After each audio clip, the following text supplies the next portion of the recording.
예, 누가복음 21장 함께 보시겠습니다. 누가복음 21장입니다. 예수께서 눈을 들어 부자들이 연보교회에 헌금 넣는 것을 보시고 또 어떤 가난한 과부의 2렙돈 넣는 것을 보시고 가라사대 내가 참으로 너에게 말하노니 이 가난한 과부가 모든 사람보다 많이 넣었도다.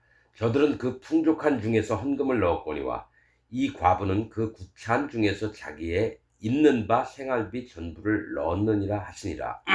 여러분, 예수님이 헌금하는 걸 보고 이제 얘기를 하시는 거예요. 어떤 가난한 과부가 2렙돈, 뭐 2렙돈이 얼마나 되는 돈인지 모르겠는데, 가령 이 2렙돈이면 만약에 뭐 한 10,000원 정도나 뭐 5,000원, 그러면 한 10,000원, 2렙돈 5,000원씩이면 한 10,000원 정도 만약에 냈다는 걸 만약에 얘기를 하는데, 다른 부자들은 뭡니까? 100만 원, 200만 원씩 이제 넣는 걸 얘기해요. 그래서 예수님이 보시고 이 헌금을 누가 많이 했냐면 저 여인 생활비 전부를 넣었다라는 거죠. 여러분, 이 얘기를 하면서 목사들이 사기를 많이 칩니다. 여러분들에게 있는 거 전부를 드리면 하나님께서 넉넉히 채워주실 줄 믿습니다. 이렇게 하면서 자꾸 헌금을 유도하는 것을 많이 얘기하거든요. 여러분, 그런 게 아니라 헌금은 100원을 하든 1,000원을 하든 10만 원을 하든 1억을 하든 그게 중요한 게 아니라 마음이 어디 있는지가 하나님께 드려지는 바를 얘기를 한다는 거예요.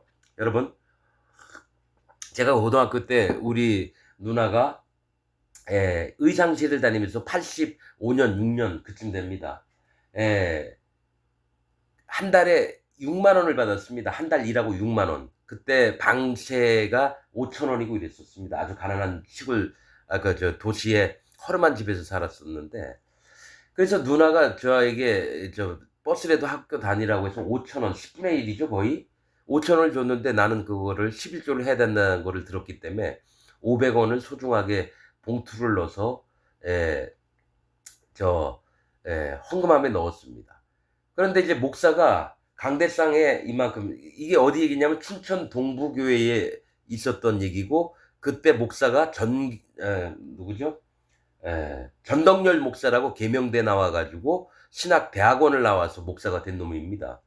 그런데 헌금 봉투가 이렇게 한 20cm 정도 쌓여 있는 거, 그걸 예배 시간에 다 읽어줍니다. 어느 장로님 손주 생일 감사 헌금을 냈습니다. 어느 집사님 개업 기념 감사 헌금을 냈습니다.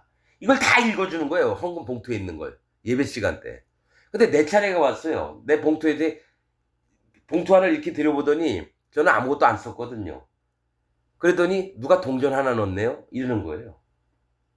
그때 다들 누가 넣었는지 모르죠. 저 혼자는 알죠. 저는 알죠. 내가 넣었으니까.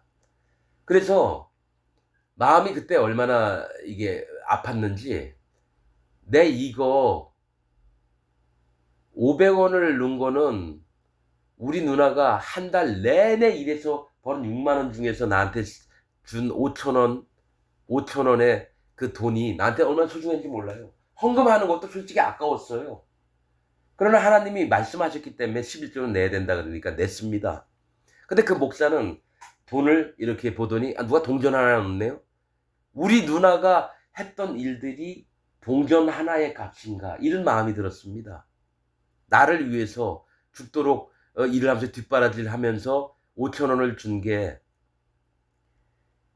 나는 큰 돈이라고 믿었는데 그걸 누가 동전 하나 넣었네요. 그놈은 목사로서 그때 동부교회에서 내가 집사들한테 얘기 들은 게 한 달에 1,200만 원, 우리 누나 한 달에 의상실 다닐 때 6만 원 받을 때 그놈은 목사라는 놈이 1,200만 원에 그때 그랜저 처음 나올 때인가? 제일 좋은 차 타고 다니고, 그 딸 자식, 아들 자식들은 어떻게 됩니까? 대학교를 공짜로 다녀요. 교회에서 지원을 해줘서. 제가 나중에 알은 사실이지만 1년 내내 안 바뀌는 게 있었어요. 예배당 문을 열고 들어가면은 구제 사역 해놓고 나는데 어떤 대학생에게 장학금 30만 원을 지급했대요. 나는 그게 돈이 헌금이 많이 들어오는 교회인데 구제 사업이 30만 원밖에 안 되나? 그 나중에 최근에 알았던 게 뭐냐면 그 30만 원을 받은 친구가 내 친구였대요. 제 친한 친구가 그 30만 원을 받았대요. 같이 교회 다녔기 때문에. 대학생이었을 때. 그래서 나는, 아니 헌금도 많이 들어오는 교회에서, 큰 교회라고 이름이 있고 오래된 교회인데 왜 구제 사역하는데 돈이 이거밖에 안 되나? 목사한테 전부 다 들어가는 거예요, 여러분. 교회 그 관리 집사나 이렇게 좀 돈 얼마 주고 교회 전기세 내고. 그래서 기독교는 교회가 아닙니다. 여호와 하나님이 기뻐하시는 교회들이 아니라 전부 다 저주를 받아도 마땅한 데가 교회입니다. 그 전덕요일이라고 하는 목사가 뭡니까? 안기부에서 자꾸 데모하고 이러는데 앞장서니까 너 돈 줄 테니까 미국에 집 사서 한국에 있지 말아라. 그 얘기를 설교 시간에 얘기를 하더라고요. 그러더니만 내가 거길 왜 갑니까? 이러더니만 그해 가을에 집사들이 우리 목사님 집이 너무 예뻐 그러면서 봤는데 미국에 정원 딸린 집이 있더라고요. 아니 목사면은 영혼들을 살피고 영혼들을 구원하고 그런데 온 신경을 써야 되는데 돈만을 위해서 살아가는 기독교 목사들을 이렇게 많이 보면서 저는 목사들 많이 합니다. 그리고 한국에서 이름 있는 목사들 저기 선교회 활동하는 목사들 많이 합니다. 한 가지로 다 똑같아요. 여러분 대학교에 CCC IBF인가 뭐 IBF도 있고 막 많잖아요. 전부 다 사기꾼들입니다. 미국에서 온 IBF 그 뭡니까? 그 사람도 만나봤는데요. 그 사람도 복음을 이렇게 얘기를 하니까요. 자기는 그렇게 안 믿는다고. 도망가더라고요. IBF 그 간사 제일 높은 사람, 미국에서 와가지고 전체적으로 하는 다 사기꾼입니다. 그 김용희 어린이 전도협회 그리고 예수전도단 전부 다 사기꾼입니다, 여러분. 어떻게 그렇게 얘기할 수 있냐? 그들을 다 아느냐고. 여러분 그들과 같이 있어봐서 알아요. 그들도 훌륭한 사람이라고 접대도 해보고 같이 옆에서 도와주고 허름한 집에 가서 살 때 비닐도 쳐주고 막 이랬습니다. 이게 한 40년, 35년 전 얘기예요. 그런데 그들 안에 진리가 없는 것을 봅니다. 여러분 고성에 잼버리 대회 열렸을 때 그때에 참 허름하고 이름도 없는 교회에서 그 학생들 외국 온 학생들에게 책들도 나눠주려고 했는데 여의도 순복음교회에서는요 빤스가 다 보이는 짧은 치마 입고 찬양 율동 막 하다가 가고 아무것도 없어요. 한번 생색내기 한번 하고 그냥 가요. 그걸 보면서 거기 그때 안기부 다녔던 그 형제님도 있었고 집사님도 있었고 얘기하면서 참 우리나라의 대형 교회라는 놈들이 이런 거밖에 안 되냐 수준이 그런 얘기를 했었습니다. 기독교 여러분 볼 거 없습니다. 그러니까 여러분들은 그 속에서 열심히 자기 믿음이라고 하죠. 전부 다 지옥 갑니다. 진리가 없잖아요. 제대로 진리를 전해주는 목사가 없어요. 유튜브를 아직도 보고 있습니다. 수천 건 이상을 봤는데도 제대로 된 목사님이 계신지 살펴보느냐고. 설교를 끝까지 들어보면 없습니다. 바르게 살기 운동본부나 아니면 자기가 지 잘난 맛에 자기 깨달은 거 아니면 히브리어, 헬라어 막 하면서 무슨 대학교에서 가르치듯이 그렇게 하고 그럼 남은 건 그 사람 똑똑하다는 것밖에 안 남고 하나님의 마음은 하나도 안 나와요.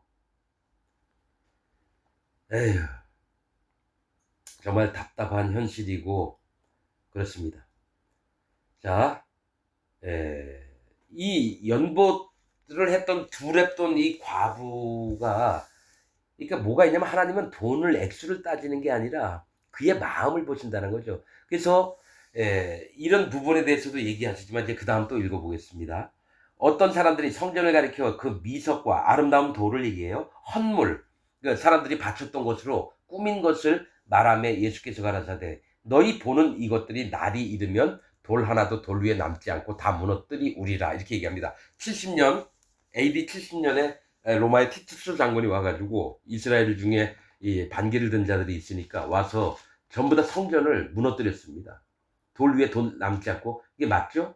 저희가 물어가로되 선생님이요. 그러면 어느 때 이런 일이 있겠사오며 이런 일이 이루려 할 때에 무슨 징조가 있사오리까?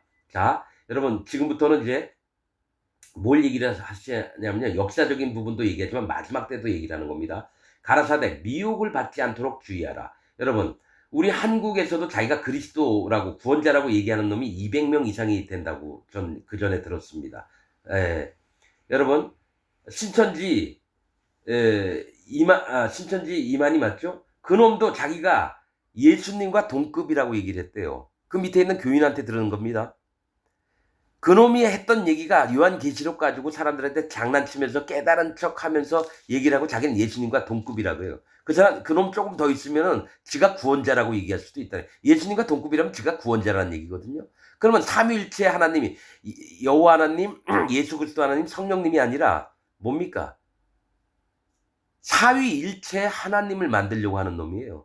그런 밑에 이만희 밑에 교회를 다니는 교회라고 하는 데가 아니죠. 그런 집단을 다니는 모든 년놈들이 전부 다 지옥에 갑니다. 신천지 그 교회 다니는 애들도요, 착하고 바른 애들도 많아요. 겉으로 인성을 봤을 땐 여러분 무조건 이단이라고 해서 나쁜 놈들만 있을 줄 아세요? 난 여호와 증인 애들 걔네게 바른 삶을 사는 사람들도 많이 봤어요. 욕심 안 내고 남들 도와주려고 하고. 여러분 사람의 모습은 겉으로 위장을 얼마나 잘하는지 몰라요. 순수한 것 같고. 그러면서 그 사람 쫓아갔다가 또 신천지 이만희한테 당하죠. 신천지 이만희가 손주뻘 되는 여자애 데리고 2년 넘게를 잠자리를 계속 같이 하고. 그래서 그 밑에 창단 멤버였던 사람이 유튜브에 나와서 그런 놈하고는 진짜 못하겠다 해서 나와서 그 내용을 소상히 얘기한 게 유튜브에 나와 있습니다. 그런 놈에게 그 인도자라고 목사라고 다니는 년놈들 다 똑같이 지옥 갑니다. 이건 여호와 하나님의 말씀이에요. 성경에 수도 없이 얘기한 거짓된 자, 소경이 소경을 이끄는 자. 미혹을 받지 않도록 주의하라. 구원파 박옥수 많습니다. 그리고 뭡니까? 정치인들하고 만나면서 다니는 정광훈이 같은 놈, 누굽니까? 세계로 교회 그런 놈들, 겉으로는 하나님 말씀이 척하면서 지들 욕심을 채우고 이런 놈들 목사가 많아요. 내가 뭡니까? 제자 성광교회 누구죠? 박한수 목사? 나는 이 사람이 그래도 구원받을 자가 몇 안 된다 이런 얘기도 하고 그러길래 회심의 마음을 가져야 된다. 회개하는 마음. 그래서 이 사람도 그래도 할 일에 대해서 아나. 그래서 설교를 여러 가지 봤어요. 오늘인가 이렇게 유튜브를 봤는데 세계로 목사, 정광훈이 다락방 모임 이런 놈들하고 같이 하더라고요. 그래서 이 새끼도 목사가 아니구나 알았습니다. 그리고 설교 시간에는 얼마나 진짜인 것 마냥 얘기를 하는지. 그래서 나는 얘가 구원이 뭐라고 얘기하나 살펴봤어요. 구원의 복음이 없더라고요. 회개하고 예수님을 마음으로 잘 믿고 그 정도 수준에서 끝나더라고요. 아닙니다. 할례 받는 믿음이 없이 세례 요한의 세례를 마음에 믿고 그 다음에 예수님의 증거가 오고 성령님을 받는 게 진짜 구원인데 이들에게는 어떤 나뉘어서 이렇게 진리와 비진리를 나누는 그런 게 없어요. 자기가 깨달은 것만 다 얘기를 하고. 가라사대 미혹을 받지 않도록 주의하라. 많은 사람이 내 이름으로 와서 이르되 내가 그로라 내가 그리스도라 하며 때가 가까웠다 하겠으나 저희를 쫓지 말라. 난리와 소란의 소문을 들을 때에 두려워 말라. 이 일이 먼저 있어야 하되 끝은 곧 되지 아니하니라. 자, 난리와 소란의 소문은 전쟁이 나고 지진이 나고 이런 것도 얘기를 할 수 있어요. 그래서 1차 세계대전, 2차 세계대전 이런 것도 왔습니다. 이제 이러면서 점점 가까워지는 겁니다. 마지막 때가. 또 이르시되 민족이 민족을, 나라가 나라를 대적하여 일어나겠고 처처의 큰 지진과 지금 큰 지진들 세계적으로 나고 있죠. 기근은 비가 안 와서 전부 다 땅이 말라가는 걸 얘기해요. 온역은 뭡니까? 전염병 얘기해요. 코로나 같은 거 있겠고 또 무서운 일과 하늘로서 큰 징조들이 있으리라. 여러분 이제 요거는 지금은 이 정도야 사람들이 얘기하죠. 이제 점점 가까운데 앞으로 지구상에서 벌어질 일들이 더 많이 생깁니다. 민족이 민족을, 우크라이나나 러시아가 전쟁을 하듯이 또 인도와 파키스탄이 전쟁을 하듯이 이제 앞으로 민족과 민족이 엄청 많이 싸움을 하면서 기근, 지진, 온역 이게 점점 더 많이 발생합니다. 이게 뭐냐면 검은말 시대가 되는 거예요. 검은말 시대. 계시록에 나왔던 큰 징조도 있으리라. 이 모든 일 전에 내 이름을 인하여 너희에게 손을 대어 핍박하며 이거는 뭐냐 로마 시대 때에 이스라엘 백성들이 많이 죽임을 당했어요. 그런데 모든 목사들이 뭐냐면 로마에 핍박받은 거를 얘기를 해요. 대부분이. 아닙니다. 이제 어떤 일이 발생하냐면요. 이제 얼마 안 남았습니다. 제 예상으로는 다니엘서에 나와 있듯이 2300 주야 그것이 이제 마지막 때 임할 그것으로 저는 파악을 하고 있습니다. 그런데 예수님도 모르고 오직 하나님만 아신다 그래서 함부로 얘기할 수는 없는 거지만 마음에는 뭐가 있습니까? 다니엘서에 나오는 2300주야, 그러니까 2300년 그것을 이제 어떻게 보느냐, 그게 다릅니다. 자, 내 이름을 인하여 너에게 손을 대어 핍박, 하나님의 종들에게, 하나님 백성들에게 핍박이 들어옵니다. 회당과 옥에 넘겨주며 임금들과 관장들 앞에 끌어가려니와 이 일이 도리어 너에게 증거가 되리라. 증거가 된다는 것은 예수님이 말씀을 하셨고 이런 일이 이루어질 것을 너희가 마음에 받을 때에 이제 마음에 확증이 되는 걸 얘기해요. 증거가 되리라. 그러므로 너희는 변명할 것을 미리 영구치 않기로 결심하라. 그러니까 이들 앞에 마태복음에 있으면 너희가 총독과 임금들의 앞에 설 건데 그때에 너희가 할 말을 미리 준비하지 말라. 너희 마음에 계신 성령께서 너희로 얘기를 할 거다라는 거죠. 그러니까 내가 어떤 얘기를 할까 미리 생각해 두지 말라는 거예요. 너희는 변명할 것을 미리 영구치 않기로 결심하라. 내가 너희의 모든 대적이 능히 대항하거나 변박할 수 없는 구제와 지혜를 너희에게 주라. 구제는 입으로 하는 재능을 얘기합니다. 즉 이렇게 말로 하는 말재주를 줄 테니까 지혜를 너희에게 주리라. 모든 대적이 능히 대항하거나 변박할 수 없는 이거 얘기를 합니다. 그래서 심지어 부모와 형제와 친족과 벗이 너희를 넘겨주어 너희 중에 몇을 죽이게 하겠고. 자, 로마 시대 때 있던 초대교회 때입니다. 그래서 그거는 이제 하나님이 이런 일이 있을 거라고, 마지막 때에 이런 일이 있을 거라고 이제 미리 살짝 보여주시는 거예요. 그때 많은 초대교회 하나님 백성들이 많이 죽임을 당했습니다. 뭐 몸에다 기름을 끼얹어 가지고 불로 태워 죽이기도 하고요. 홀딱 벗겨서 원형 경기장 안에다가 뭡니까? 막 섹스를 하게 합니다. 그러니까 기독교인들을 잡아가지고 막 채찍으로 때리면서 뭡니까? 그 안에서 막 성행위를 하도록 관중들이 많은 데서, 로마 관중들이 많은 데서 성행위를 하게 막 강제로 막 시킵니다. 그런 다음에 뭡니까? 굶주린 사자를 풀어내서 그들을 다 찢어 죽이게끔 그런 혹독한 그런 환경에 있었어 봤어요. 이제 마지막 때면 더 심해집니다. 표 안 받는 자는 짐승들에게 죽임을 당하기도 하고요. 그 다음에 어떻게든 그 신상에게 경배하라고 억지로 막 시키면서 죽임도 막 당하고 이럽니다. 그래서 그날이 너무 고통스러우니까 3년 반 동안 있을 일을 2년 반으로 한 때, 두 때, 반 때 그렇게 낮춰주십니다.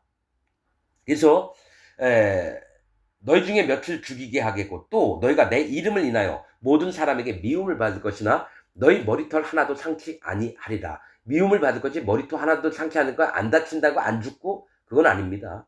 뭐가 있냐면 하나님께서 그 마음을 지키시겠다는 거예요. 그래서 너희의 인내로 너희 영혼을 얻으리라. 인내는 고통이고 배고픔도 있고 여러 가지 어려운 상황이지만 우리의 인내함으로 우리의 영혼이 구원을 얻게끔 하나님이 만들어 주신다는 거예요. 자, 20절부터 너희가 예루살렘이 군대들에게 에워싸이는 것을 보거든 그 멸망이 가까운 줄을 알라. 자, 이게 마지막 때를 얘기를 하는 겁니다. 예루살렘이 이제 마지막 때 이방 나라 군대들이요, 이스라엘을 너무 싫어합니다. 지금의 이스라엘을. 그래서 이제 멸망의 때가 되면은 이스라엘 나라를 이방 군대들이 와서 에워쌉니다. 그때에 지금 뭐 유대인들이 핵폭탄도 있고 그렇죠. 그러나 어떤 일 때문에 그 나라가 정말 모든 나라의 미움거리가 됩니다.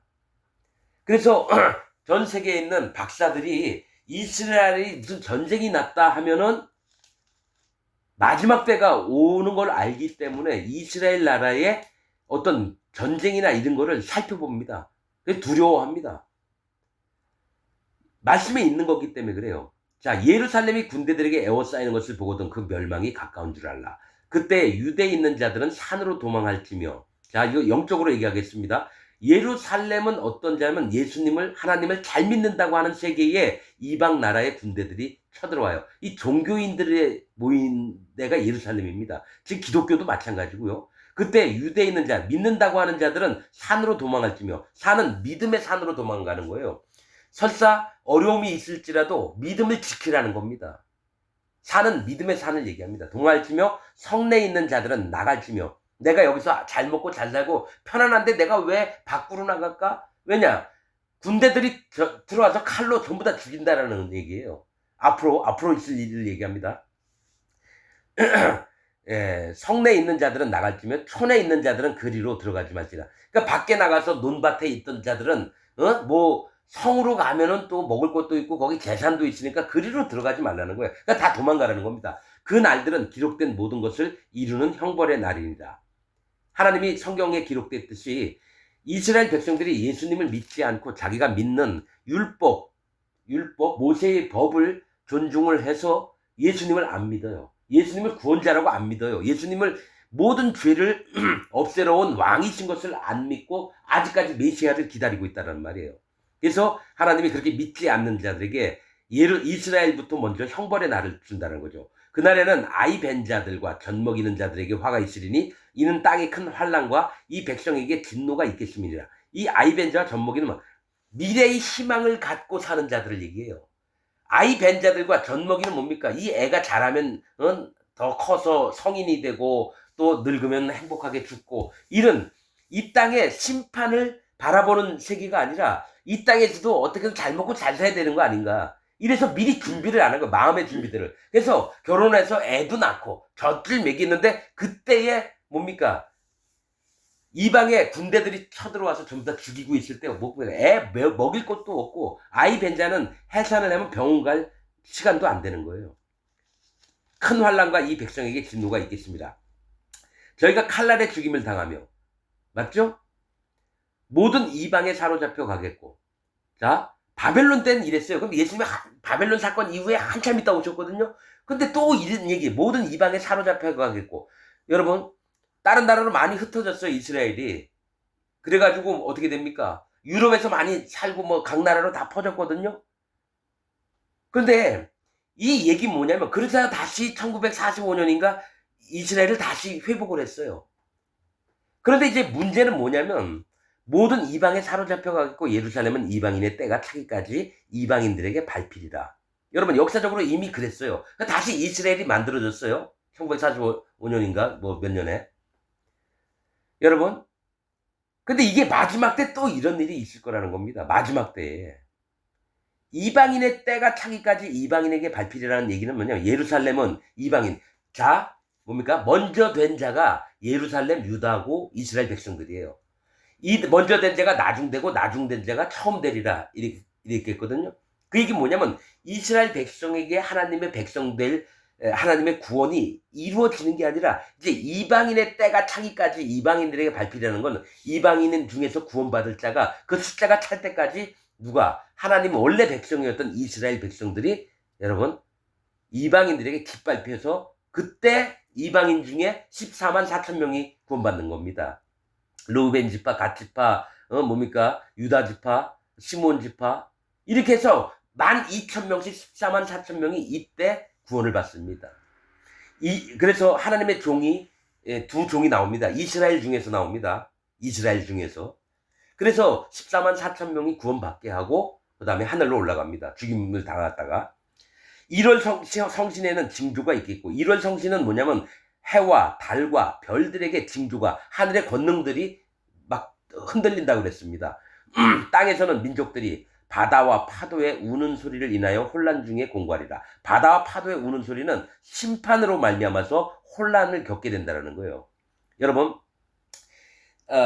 하나님께서 요한계시록에 뭐가 있냐면은 땅과 바다를 밟고 있는 네 천사가 있어서 이 바람을 붙잡고 있는데 뭐라고 하냐면 어느 때까지 이 바람을 불게 하지 말라 그래요. 그래서 하나님의 구원받을 영혼들과 나무나 또 뭡니까 풀이나 이런 바다나 이런 거를 건드리지 말라 그래요. 그래서 이걸 딱 놓는 순간 하나님의 심판이 오는 겁니다. 이 마지막 때를 얘기를 하는 거예요. 사람들이 세상에 임할 일을 생각하고 무소함으로 기절하리니 이는 하늘의 권능들이 흔들리겠습니다. 그때 사람들이 인자가 구름을 타고 능력과 큰 영광으로 오는 것을 보리라. 예수님이 천천히 구름 타고 오시는 게 아니라요. 번개처럼 팍 오신다고 했습니다. 하늘 끝에서 하늘 끝까지 번개처럼 예수님이 오신다 그랬어요. 이게 누가복음에 있는 말씀입니다. 이런 일이 되기를 시작하거든 일어나 머리를 들라 너희 구속이 가까웠느니라 하시더라. 자 마지막 때가 되면은 자 일어나 머리를 들라 깨우치라는 얘기입니다. 너희 구속이 가까웠느니라 너희 구원의 날이 가까웠다는 거죠. 이에 비유로 이르시되 무화과 나무와 모든 나무를 보라. 싹이 나면 자 마태복음에는 뭡니까? 무화과 나무의 비유를 배우라. 이제 가지가 연화해지고 싹이 나면 때가 이른 줄 알리라. 이렇게 말씀하셨는데 여기서는 무화과 나무와 모든 나무를 보래요. 이 얘기는 뭐냐면 이스라엘 백성과 무화과 나무는 이스라엘 나라를 얘기해요. 모든 나무는 모든 민족들을 얘기합니다. 싹이 나면 너희가 보고 여름이 가까운 줄 아니니 싹이 나고 이런 건 뭡니까? 기근과 지진 또 온역 뭐 이런 일들 민족이 민족을 대적하고 전쟁이 막 나고 싹이 나면 너희가 보고 여름이 가까운 줄을 아나니 이와 같이 너희가 이런 일이 나는 것을 보고는 하나님의 나라가 가까운 줄을 알라. 이랬다라는 거죠. 사실은 오랫동안 흩어졌던 이스라엘 백성들이 다시 뭡니까? 이스라엘을 다시 건국을 했거든요. 이게 사실 싹이 나는 거예요. 그러니까 1945년 정도에 이제 나라가 다시 결성이 되면은 그다음부터 이제 멸망하는 시대가 가까운 줄을 이제 아는 걸 얘기를 합니다. 내가 진실로 너에게 말하노니 이 세대가 지나기 전에 모든 일이 다 이루리라. 이 세대는 성경에서 계속 얘기하면 이 세대의 아들들이 뭐 하면서 이 세대라고 하는 표현은 뭐냐면 아담 때부터 예수님 구름 올 때까지 지나기 전에 모든 인류가 지나기 전에 모든 일이 다 이루리라는 겁니다. 이 세대는 아담 때부터 예수님 구름 타고 올 때까지를 이 세대라고 얘기합니다. 사람들의 세대를 얘기해요. 그러나 하나님의 나라가 이루어질 때는 이 세대는 이제 지나가는 겁니다. 모든 일이 다 이루어지리라. 천지는 없어지겠으나 내 말은 없어지지 아니하리라. 하늘과 땅은 없어집니다. 분명히. 그래서 천년왕국이 생깁니다. 땅과 하늘은 이제 없어집니다. 분명히 성경에 뭐라고 있습니까? 두루마리처럼 말아버리신다 그랬어요. 하나님께서. 그런 다음에 천년왕국을 이제 만드시는 거예요. 근데 지금 목사들은 일부 목사들이죠.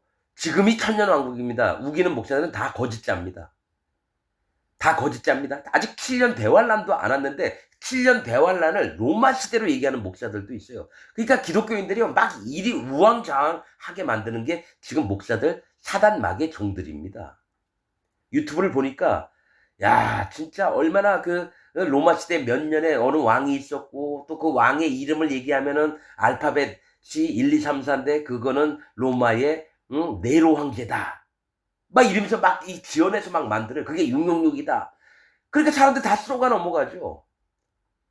여러분 그런 거 아닙니다. 아직 7년 대환란도 안 왔는데도 불구하고 지금이 천년왕국이다 막 떠들고 지랄하고 있고 이러니까 목사가 아니에요. 사단 마귀 종들입니다. 너희는 스스로 조심하라. 그렇지 않으면 방탕함과 술 취함과 생활의 염려는 마음이 둔하여지고 뜻밖의 이 제자들에게 얘기를 하는 겁니다. 뜻밖의 그날이 덫과 같이 너희에게 임하리라. 이 날은 온 지구상에 거하는 모든 사람에게 임하리라.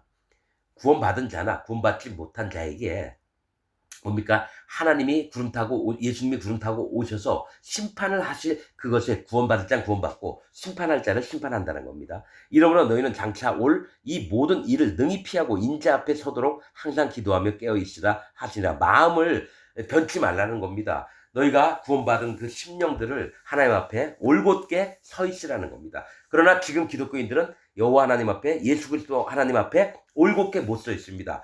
그 마음에 죄가 있다라고 하는 자는 한 번도 구원받은 적이 없는 자들입니다. 예수님은 죄를 가지러 오셔가지고 전부 다 죄를 없애놓으려고 했는데 예수님을 믿는다는 건 죄가 없어지는 걸 얘기를 하는데 아직도 기독교인의 이 부분에 입으로 나는 죄가 있습니다는 난 예수님 안 믿습니다.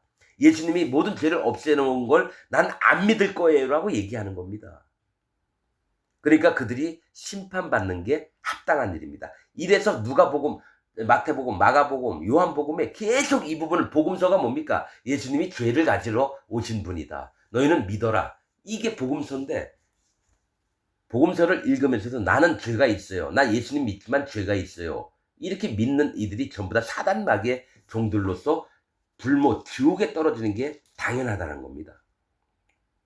예수께서 낮이면 성전에서 가르치시고 밤이면 나가 감람원이라 하는 산에서 쉬시니 모든 백성이 그 말씀을 들으려고 이른 아침에 성전에 나아가더라. 자, 예수님이 낮이면 성전에서 이제 일을 할 때는 일을 해야 돼요. 낮일 때는 예수님이 이 복음을 전하고요. 밤이면 감람원이라 하는 산에서 쉬셨다는 거는 밤이면 어두울 때면 성령의 인도하심, 감람원은 성령님의 인도하심을 받는 것을 얘기를 합니다. 예수님도 육신을 입고 있기 때문에 항상 부탁드리는 게 여호와 하나님께 말씀드렸지만은 예수님이 행하셨던 건 성령님의 인도를 받으시면서 이 복음 사역을 하셨다는 거예요. 십자가에 달려 돌아가신 것도 성령님으로 말미암아 인도하심을 받은 거고, 사단 마귀에게 40일 동안 금식하시면서 시험을 받으신 것도 성령의 인도하심을 받아서 하셨다라는 거예요. 그래서 기독교인들은 뭐가 있습니까? 여호와 하나님이 예수님을 보내서 하셨던 일 믿고 그 마음에 죄가 없어지면 성령님의 인도를 받으면서 심판이 오는 날까지, 이 땅이 다 끝나는 날까지 성령님의 인도를 받아서 하나님의 나라에 가게 되는 겁니다. 그래서 그 마음에 성령님이 없는 자들은 기독교인이 아니라 사단 마귀의 종들이면서 하나님을 섬기는 자들이 아니라 사단 마귀를 섬기는 자로 있게 된다는 것이 하나님 말씀입니다. 오늘 말씀 여기서 마치겠습니다.